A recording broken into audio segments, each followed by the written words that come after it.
नमस्कार दोस्तों, मैं अशोक कुमार एक बार फिर से आपके अपने YouTube channel success with MBS classes के ऑनलाइन प्लेटफॉर्म पे हार्दिक अभिनंदन करता हूं, स्वागत करता हूं। तो दोस्तों, अभी हम एचएसएससी का जो एक एग्ज़ाम हुआ था प्रोटेक्शन असिस्टेंट का, इस क्वेश्चन पेपर को हम सोल्व कर रहे थे। ये मॉर्निंग शिफ्ट का जो पेपर था, ठीक है, इवनिंग शिफ्ट का हमने कंप्लीट कर लिया है। इसमें हमने 64 नंबर तक कंप्लीट सॉल्यूशन कर लिया है। एक एक ऑप्शन को उठाकर मैंने आपको बताया है किस तरह से ये हल होते हैं, और हमें जल्दबाजी नहीं करनी है। बिल्कुल आसान वे से आराम से हमें सारे क्वेश्चंस हल करने हैं। अगर ऐसे करेंगे हम, जैसे वाट के ऐसा यूनिट पूछी गई तो डायरेक्ट मैं आपको ऐसे बता दूंगा इलेक्ट्रिक पावर है, तो ये तो आपको दिखाई दे रहा है, ठीक है। हमें क्या है, इस क्वेश्चन की गहराई तक जानी है और बिल्कुल बारीकी से एक एक ऑप्शन को उठाकर देखना है भी ऑप्शन हमारा क्या क्या बोल रहा है, ठीक है। तो हमें जल्दबाजी नहीं करनी, बिल्कुल आराम से करेंगे। एक एक ऑप्शन को उठाकर मैं आपको सॉल्यूशन बताऊंगा। तो स्टार्ट करते हैं। सबसे पहला क्वेश्चन आपको स्क्रीन पे दिखाई दे रहा है 65 नंबर। आज का पहला क्वेश्चन है ये, what is the SI unit of. What जो है वो एसआई यूनिट किसकी है, ये पूछा गया है इसके अंदर। अब सभी स्टूडेंट्स को पता होगा वाट एसआई यूनिट होती है इलेक्ट्रिक पावर की, ठीक है। ये तो आप आसानी से कर सकते हो। अगर आपको इस क्वेश्चन के अलावा और कौन कौन से क्वेश्चंस बन सकते हैं वो मैं आपको बताता हूँ, ठीक है। जैसे कि सबसे पहले मेरे पास वाट के जो पावर है हमारे पास, उसके फॉर्मूलेज की बात करें तो सबसे पहला फॉर्मूला होता है P बराबर VI, ठीक है, या फिर IV। ये मेरे पास फर्स्ट फॉर्मूला है। दूसरा फॉर्मूला बनता है V स्क्वायर बटा R। तीसरा फॉर्मूला बनता है P बराबर I स्क्वायर गुणा में R। ये तीन फॉर्मूले आपको याद रखने हैं। और एक चौथा फॉर्मूला है W बटा में T। ये पावर के मेरे पास चार फॉर्मूले आपको दिखाई दे रहे हैं जो कि एग्ज़ाम के अंदर बहुत बार पूछे जाते हैं, और ये फॉर्मूला सबसे मोस्ट इम्पोर्टेंट रहेगा आपके लिए, ठीक है। मैं नोट बता रहा हूँ, ये फॉर्मूला सबसे इम्पोर्टेंट रहेगा, ठीक है। यहाँ पर मेरे पास W है electric power, electric energy sorry, और इलेक्ट्रिक एनर्जी की इकाई होती है जूल। यहाँ पर ये मेरे पास टाइम है जिसकी इकाई होती है सेकंड, ठीक है।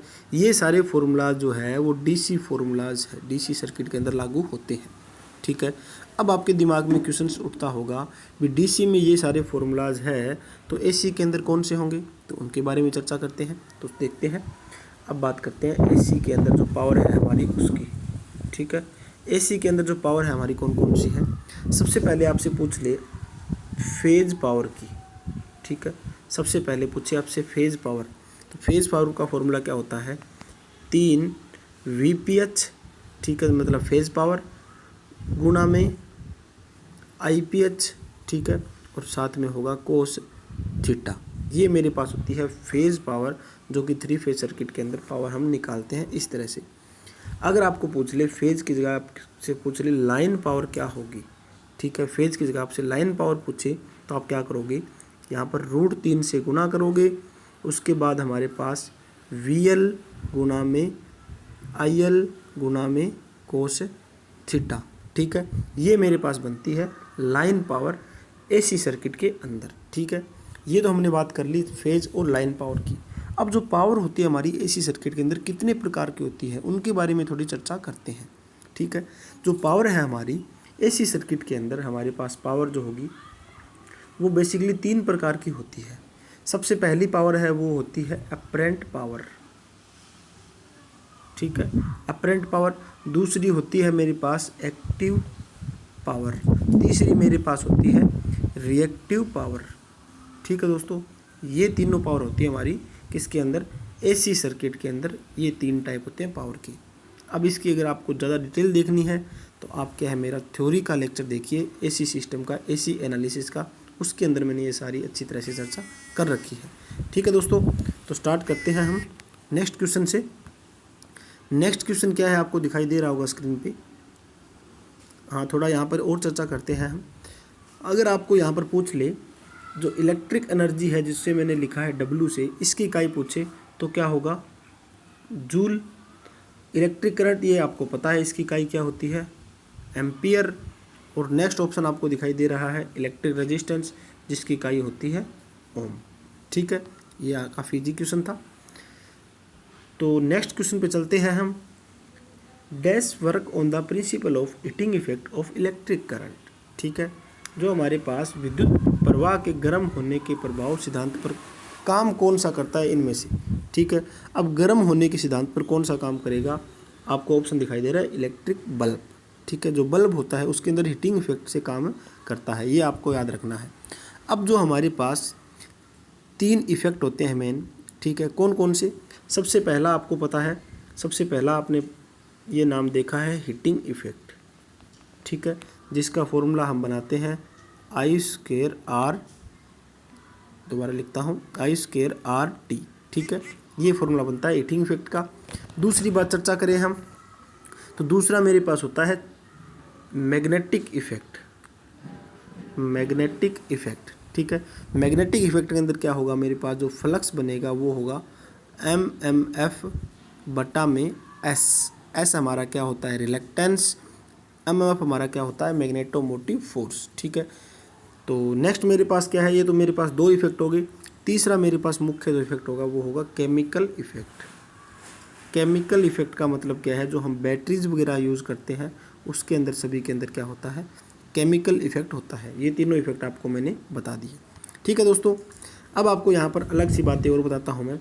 जो हमारा इलेक्ट्रिक गिटार है वो क्या काम करता है, इलेक्ट्रिक गिटार जो है वो विद्युत ऊर्जा को, जो हमारे पास विद्युत ऊर्जा होती है उसको ध्वनि ऊर्जा में बदल देता है, ठीक है। ये आपको पता होना चाहिए इलेक्ट्रिक गिटार के बारे में।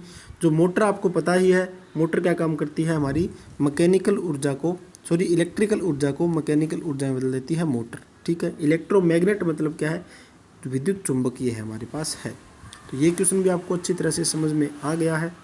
नेक्स्ट क्वेश्चन देखते हैं, निम्न में से कौन सा स्लॉटेड हैंड स्क्रू कसने का हाथ से चलाने वाला साधन है, ठीक है। तो हमें स्क्रू कसना है। अब आप सभी को पता है जो स्क्रू होता है वो नट हम बोलते हैं।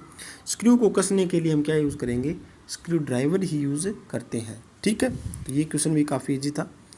आज सारी क्वेश्चन है वो इजी क्वेश्चन है, तो ज़्यादा टफ वाले नहीं है। मैं पूरी डिटेल आपको बता रहा हूँ अच्छी तरह से इनकी सभी की।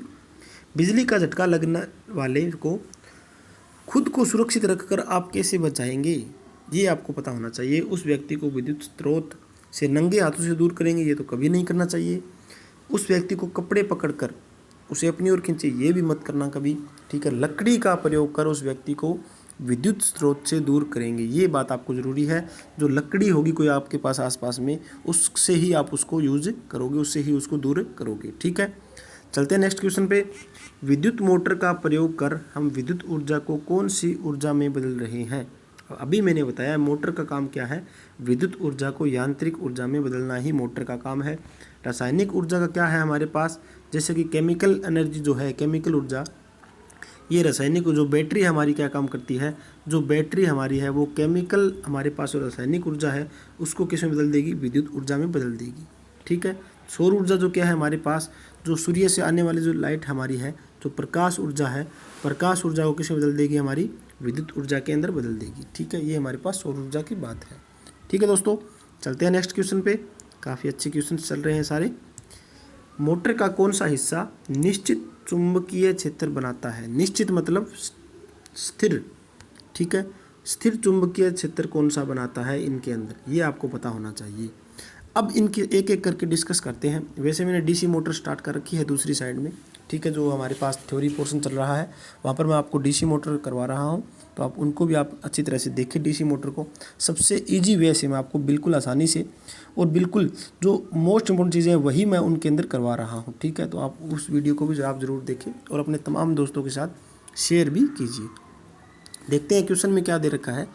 क्वेश्चन में दे रखा है हमें which part of motor produce a fixed magnetic field, ठीक है।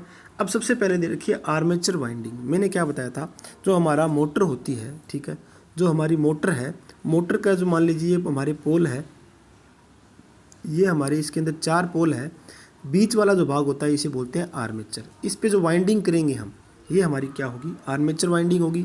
ये तो घूमने वाला पार्ट है, तो इसके अंदर जो हमारे पास मैग्नेटिक फील्ड बनेगा तो ये बनेगा हमारा रोटेटिंग मैग्नेटिक फील्ड, ठीक है। जो हमारा आर्मेचर वाइंडिंग के ऊपर मैग्नेटिक फील्ड बनेगा वो होगा रोटेटिंग नेचर का, ठीक है, घूमने वाले नेचर का। तो हमें पूछा क्या है, फिक्स्ड मैग्नेटिक फील्ड। तो फिक्स्ड किसके अंदर होगी, जो हमारे पोल ये होते हैं, ठीक है। जो हमारी 4 पोल है ये, इन पोल पर जो हम वाइंडिंग करते हैं इन्हें बोलते हैं फील्ड वाइंडिंग। और जो फील्ड वाइंडिंग पे जो हमारे पास फिक्स्ड मैग्नेटिक फील्ड ही उत्पन्न होता है, ये बात आपको पता होनी चाहिए। ठीक है। रोटर मैंने आपको बता दिया ये वाला होता है, स्टेटर मैंने क्या बताया, ये वाला बाहर का भाग स्टेटर होता है। ठीक है। तो इस क्वेश्चन को भी हमने अच्छी तरह से आसान वे से मैंने आपको समझा दिया। आगे दे रखा है आपको फॉलोइंग इज द रजिस्टर। अब आपको रजिस्टर इनमें से देखना है कौन सा है। ठीक है। आपने रजिस्टर का नाम सुना होगा बहुत बार और देखा भी होगा, तो देखा है तो आप क्या डायरेक्ट इस पे ही टिक करोगे। ठीक है। ये हमारा रजिस्टर होता है, इसके अंदर अलग अलग प्रकार की ये क्या है कलर कोडिंग होती है, जिसके हिसाब से हमें रजिस्टर की वैल्यू निकालते हैं, वो मैंने आपको बहुत बार बताई हुई है। हमारे पास जो रजिस्टर है वो हमारे पास 4 बैंड का जो लगभग हम रजिस्टर यूज़ करते हैं। वैसे तो हमारे पास 5 बैंड भी होते हैं और 6 बैंड भी हम देखते हैं। ठीक है। तो मोस्टली यूज़ होने वाला कौन सा है, 4 बैंड रजिस्टर मोस्टली यूज़ होने वाला है। ठीक है। आगे हम देखते हैं इसके अंदर जो दूसरा भाग है ये दे रखा है, ये हमारे पास क्या है, यहाँ पर आपको छोटी सी इकाई दिखाई दे रही है। ठीक है। इकाई क्या दिखाई दे रही है, इकाई दिखाई दे रही है आपको माइक्रोफेराड में। ठीक है। ये लिखा हुआ है माइक्रोफेराड। अब आपको पता होना चाहिए जो फेराड इकाई है किसकी होती है, फेराड इकाई होती है हमारी कैपेसिटर की। ठीक है। जिसे बोलते हो आप संधारित्र। संधारित्र की जो इकाई होती है वो होती है फेराड के अंदर। तो ये हमारा क्या बना है, ये हमारा कैपेसिटर है। ठीक है दोस्तों। तो नेक्स्ट देखते हैं, ये आपको दिखाई दे रहा है 3 जो टांगों वाला दिखाई दे रहा है, इसको हम बोलते हैं ट्रांजिस्टर। ठीक है। ये हमारे पास क्या है, ये हमारा है ट्रांजिस्टर। ठीक है। ट्रांजिस्टर की थोड़ी बात करते हैं हम, थोड़ी सी चर्चा मैं बताऊंगा ट्रांजिस्टर के बारे में। मान लीजिए आपके पास ट्रांजिस्टर कैसे बनेगा, 2 आपके पास कोई सेमीकंडक्टर पदार्थ है, जैसे पी टाइप के सेमीकंडक्टर पदार्थ है, इनके बीच में एक और सेमीकंडक्टर का पदार्थ सैंडविच कर देते हैं हम। ठीक है। जैसे सैंडविच आपने खाया होगा, ऐसे क्या है ब्रेड सी होती है, एक ऊपर ब्रेड होती है एक नीचे ब्रेड होती है, इनके बीच में हम क्या है ऐसे आलू की टिक्की वगैरह भरते हैं, तो इसे बोलते हैं सैंडविच। ठीक है। तो सेम इसी तरह से हमारा क्या बनता है, इसी तरह से हमारा ट्रांजिस्टर बन रहा है। ठीक है दोस्तों। तो नेक्स्ट हमारे पास क्या दे रखा है इसके अंदर, जो हमारे पास बीच में जो ये पदार्थ है, ये जो हमारे पास सेमीकंडक्टर पदार्थ है, ये है अर्धचालक पदार्थ। ठीक है। मटेरियल है, तो ये हमारे पास ट्रांजिस्टर का बन जाता है, पीएनपी ट्रांजिस्टर बन गया। इसके अंदर क्या है मेरे पास बताता हूँ थोड़ी सी बातें मैं। ये टर्मिनल हमारा होता है एमीटर, ये टर्मिनल हमारा होता है एमीटर, ये टर्मिनल हमारा होता है कलेक्टर। ठीक है। कलेक्टर। ये टर्मिनल हमारे पास होता है बेस। ठीक है। जो कि आधार बोलते हैं। ये हमारे पास बेस, ये एमीटर, ये हमारे पास कलेक्टर। ठीक है। टर्मिनल के बारे में एग्जाम के अंदर बहुत बार पूछा गया है। ठीक है। भी हमारे पास ट्रांजिस्टर है, उनके टर्मिनल कौन कौन से होंगे, तो आपको पता होना चाहिए एमीटर, कलेक्टर, बेस। इनकी डिटेल हम करेंगे, बेसिक इलेक्ट्रॉनिक्स करेंगे थ्योरी पोर्शन के अंदर, तो हम पूरी डिटेल से मैं आपको अच्छी तरह से ये समझाऊंगा। ठीक है दोस्तों। चलते हैं नेक्स्ट क्वेश्चन की ओर। पहले ये एक बात और रह गई हमारी, ये जो आपको दिखाई दे रही है इसे बोलते हैं आईसी, इंटीग्रेटेड सर्किट। ठीक है। ये हमारे पास है आईसी, जिसे बोलते हैं इंटीग्रेटेड सर्किट। ठीक है। तो नेक्स्ट चलते हैं। बिल्कुल धीरे धीरे हम एक एक क्वेश्चन को आसानी से कर रहे हैं, ये मत समझना कि आप टाइम लग रहा है, जितना टाइम लगेगा उतना आपका बेटर ही क्वेश्चन सारे अच्छी तरह से हल होंगे। ठीक है। जल्दबाजी में करने से कोई फ़ायदा नहीं है और ना ही उसका कोई रिजल्ट आने वाला है। ठीक है। आसानी से करेंगे, आराम से करेंगे, बिल्कुल धीरे धीरे। ठीक है दोस्तों। अगर आपको लगे कुछ बिल्कुल ही धीरे हो रहा है तो आप क्या है, यूट्यूब के अंदर ऐसा ऑप्शन होता है, ऊपर इस तरह से आपको 3 बिंदी दिखाई देगी, इस तरह से ये आपको 3 बिंदी दिखाई दे रही है यूट्यूब के अंदर। ठीक है। यूट्यूब के ऑप्शन में आपको इस तरह की 3 बिंदी दिखाई देगी, तो उस पर आप क्या क्लिक करोगे, तो क्लिक करने के बाद आपको क्या स्पीड का आपको पता होगा, स्पीड रेजुलेशन बढ़ा सकते हो आप। ठीक है। तो ये तो आजकल सभी को पता होगा। चलते हैं नेक्स्ट क्वेश्चन की ओर। Name the acid used in car या फिर ऑटोमेटिव बैटरी। जो हम कार या फिर ऑटोमेटिव बैटरी के अंदर कौन सा एसिड यूज़ करते हैं, सल्फ्यूरिक एसिड, सभी को पता है, H2SO4। ये हम घोल यूज़ करते हैं, इलेक्ट्रोलाइट यूज़ करते हैं बैटरी के अंदर। इसके अंदर क्या होता है, हमारे पास H2 जो है प्लस प्लस आयन अलग हो जाते हैं और SO4 जो हमारे पास माइनस माइनस आयन है वो अलग हो जाते हैं।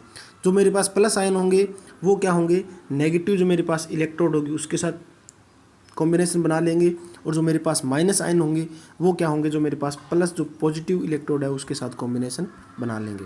वो हम पढ़ेंगे आगे बैटरी के अंदर। अभी के लिए इतना ही सिर्फ आप ध्यान रखिए कि सल्फ्यूरिक एसिड यूज़ करते हैं कार और ऑटोमेटिक बैटरी के अंदर। ठीक है। तो और ऑप्शन हमारे लिए इतने काम के नहीं है, सारे साइंस के से रिलेटेड है। चलते हैं नेक्स्ट क्वेश्चन की ओर। ऊंचाई पर काम करने वाले बिजली कारीगर के लिए कौन से प्रकार की सीढ़ी सर्वोत्तम विकल्प है? ठीक है, तो ज़्यादा ऊंचाई पर काम कर रहा है कोई, तो उसके लिए हमारे पास कौन सी सीढ़ी सर्वोत्तम रहेगी ये पता होना चाहिए। तो एल्यूमिनियम जो सीढ़ी है वो होती है हल्की, ठीक है, टूटने का ज़्यादा डर रहता है। कॉपर का लेडर कभी बनाते ही नहीं, यूज़ ही नहीं करते, ये तो ऐसे ऑप्शन में दे रखा है बेकार में। आयरन के लेडर हम यूज़ करते हैं लगभग, ठीक है, तो ज़्यादा ऊंचाई पर नहीं बनाते आयरन की जो हमारे पास लेडर है ये, ठीक है। फाइबर ग्लास की जो लेडर होगी वो क्या काफ़ी अच्छी रहेगी, और यही क्या है टूटते नहीं ये, ठीक है, फाइबर जो हमारा है वो बहुत कम टूटता है। तो ये जो हमारी लेडर रहेगी वो ऊंचाई तक काम कर सकते हैं। एक हम बनाते हैं वुड की भी लेडर बनाते हैं, लकड़ी की भी लेडर बनाते हैं, ठीक है, वो भी यूज़ करते हैं नॉर्मल लाइफ के अंदर। तो ये भी आपको पता होना चाहिए, ठीक है, ये तो बिल्कुल बेसिक क्वेश्चन था। तो नेक्स्ट क्वेश्चन की ओर चलते हैं। नेक्स्ट क्वेश्चन क्या दे रखा है, what does the free electron theory of metal state? ठीक है, हमारे पास जो फ्री इलेक्ट्रॉन होते हैं इसकी क्या है थ्योरी, क्या है मेटल स्टेट के अंदर, ठीक है। तो हमारे पास धातु का फ्री इलेक्ट्रॉन सिद्धांत क्या कहता है, ठीक है। अब क्या दिया गया है इसके अंदर, इसका मतलब क्या है, धातु में फ्री इलेक्ट्रॉन और आयन कोर की परस्पर क्रिया शून्य या नगण्य होती है, ठीक है। इसका मतलब क्या है, जैसे हमारे पास मेटल है कोई, मेटल का मतलब क्या होगा, चालक होगा, ठीक है। चालक होगा तो उसके अंदर क्या है, जैसे मान लीजिए ये हमारे पास एटम बना रहा हूँ मैं, एटॉमिक स्ट्रक्चर है, ठीक है। सबसे पहले मेरे पास ये होगा नाभिक, ठीक है। नाभिक के बाद क्या है, हमारे पास जो इलेक्ट्रॉन होते हैं वो 2 होते हैं सबसे पहले वाले कक्ष के अंदर। उसके बाद मेरे पास होते हैं 8 इलेक्ट्रॉन, ठीक है। उसके बाद होते हैं 16 इलेक्ट्रॉन, इस तरह से बढ़ते हैं हम। मान लीजिए आपके पास 11 इलेक्ट्रॉन का, 11 परमाणु संख्या का कोई आपके पास पदार्थ है, ठीक है, एलिमेंट तत्व है। अब 2 आपने स्टार्टिंग में भर दिए, 8 आपने बाद में भर दिए, बचा क्या 1, ये हमारे पास क्या होगा, फ्री इलेक्ट्रॉन होगा। ये क्या करेगा, दूसरे जो हमारे पास एलिमेंट है उसके साथ ये आसानी से क्रिया कर सकता है। तो हमारे पास ऑप्शन क्या है, तभी ये सही बताया हुआ है कि धातु में फ्री इलेक्ट्रॉन और आयन की परस्पर क्रिया शून्य या नगण्य होती है, ठीक है। धातु के अंदर जो हमारे पास होती है वो शून्य या ना के ही बराबर होती है, ठीक है दोस्तों। चलते हैं नेक्स्ट क्वेश्चन की ओर। नेक्स्ट क्वेश्चन आपको दिखाई दे रहा है, लेड एसिड बैटरी राज को क्यों आग के स्रोत से दूर रखने और रिचार्ज करने की सलाह दी जाती है? ठीक है, जो हम लेड एसिड बैटरी है उसको आग से, ठीक है, advise to store and recharge away from the source of fire, इससे दूर क्यों रखते हैं? क्योंकि जो हमारे पास जो भी हम बैटरी में चार्ज करते हैं समय ज्वलनशील वायु निकलती है उसके अंदर, ठीक है। जो बैटरी के अंदर जो हम चार्ज करेंगे उस टाइम उसके अंदर ज्वलनशील जो है जो आयु निकलेगी, ठीक है, वो क्या कर लेगी, आग पकड़ने में आसानी होती है उसके अंदर, तो वो क्या है फायर आसानी से पकड़ लेगी, तो हमारी बैटरी क्या है जल सकती है। तभी क्या है हमेशा बैटरी को या कोई भी आपके पास इक्विपमेंट हो, इलेक्ट्रॉनिक्स इक्विपमेंट हो, उसको आग से दूर रखना चाहिए, ठीक है दोस्तों। तो उम्मीद करता हूँ यहाँ तक आपको क्वेश्चंस अच्छे लगे, सारे क्वेश्चंस अच्छी तरह से समझ में आ रहे हैं। अगर फिर भी किसी प्रकार की कोई दिक्कत हो तो आप हमें कमेंट बॉक्स में बता सकते हो, ठीक है। तो यहाँ तक हमने कर लिए, तो नेक्स्ट हमारे 15 क्वेश्चंस बचे हैं, वो हम कल करेंगे। ज़्यादा वीडियो को लेंथी बनाने में कोई फ़ायदा नहीं है, आसानी से क्या है हम करेंगे, धीरे धीरे करेंगे, और आपको बिल्कुल बारीकी से मैं आपको सारी क्वेश्चंस करवा रहा हूँ, ठीक है दोस्तों। तो मिलते हैं नेक्स्ट कल लेक्चर के अंदर। तो कल क्या है मैं आपको पूरा इसके अंदर डिटेल बताऊँगा, जो भी आपके पास ये सारे क्वेश्चंस रहेंगे, ये रियोस्टेट वगैरह बना रखे हैं, इनकी भी डिटेल मैं आपको अच्छी तरह से बताऊंगा सभी की। तो मिलते हैं कल वाले लेक्चर के अंदर। धन्यवाद दोस्तों।